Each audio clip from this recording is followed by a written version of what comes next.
इस अंधेरी काली रात में एक मछुआरा मछलियां पकड़ रहा था। चांद की रोशनी उस रात काफी ज्यादा ब्राइट थी। अचानक से मछुआरे का फंदा हिलना शुरू हो गया। मछुआरे को पता था कि इसमें एक मछली आकर फंसी होगी। अब मछुआरे ने उस फंदे को धीरे धीरे खींचना स्टार्ट किया, लेकिन वो फंदा उससे खिंच नहीं रहा था। इसी बीच मछुआरे के पीछे से एक आवाज आई और जैसे ही मछुआरे ने पीछे मुड़कर देखा, पानी हिल रहा था। धीरे धीरे ये आवाज बढ़ने लगी और ऐसा लग रहा था कि पानी के नीचे से कोई उसकी बोट की तरफ आ रहा है। मछुआरा डरा हुआ था, लेकिन फिर भी उसने पानी के अंदर अपना सर डाला और जैसे ही मछुआरे ने अपना सर डाला पानी के अंदर और आंखें खोलकर देखी, उसको कुछ जाता हुआ दिखा।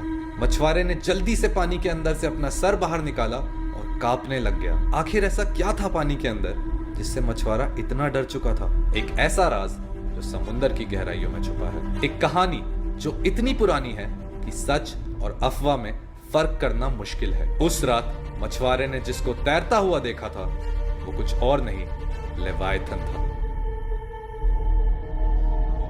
लेवायथन, ये नाम सुनते ही एक बड़े समुद्री मॉन्स्टर की तस्वीर दिमाग में आती है। लेकिन असल में ये लेवायथन है क्या? क्या ये एक मिथ है या सही में ये इतना बड़ा और भयानक है कि आज तक इंसानों की नजरों से दूर रहा है? लेवायथन का जिक्र सबसे पहले बाइबल की बुक ऑफ जॉब में मिलता है। उसमें इसे एक विशाल समुद्री जानवर बताया गया है जो इतनी क्षमता रखता है कि 1000 शिप्स को एक साथ डुबा दे। वो इतना शक्तिशाली है कि उसे सिर्फ भगवान ही हरा सकते हैं। बाइबल के अलावा जूइश बाइबल में भी इसका जिक्र है। वहां इसे एक विशाल नाग बताया गया है जो समुद्र में रहता है और दिन को रात कर सकता है। इसे एक इविल एंटिटी की तरह बताया गया है जो लोगों का दिमाग करप्ट कर सकता था। लेकिन सिर्फ यहूदी और बाइबल नहीं, बैबिलोनियंस की बुक्स में इसे रेफर किया गया है एज टियामट। अब टियामट जो थी वो एक समुद्री राक्षस थी।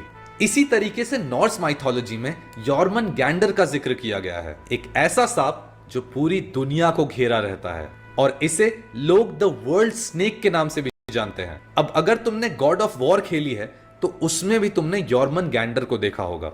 अब अजीब बात यह है कि अलग अलग सभ्यताओं में अलग अलग नाम से मिलते जुलते प्राचीन प्राणियों का जिक्र है और यहीं पे ये सोचने वाली बात आ जाती है कि अगर अलग अलग कल्चर्स अलग अलग टाइम फ्रेम्स में रहते थे तो उन्होंने सेम दिखने वाले प्राचीन प्राणियों का जिक्र कैसे किया अपनी बुक्स में?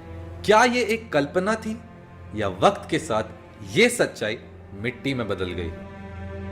लेवायथन की इंपॉर्टेंस सिर्फ एक सी मॉन्स्टर तक सीमित नहीं थी। रिलीजियस रूप से भी इसकी एक डीपर मीनिंग है।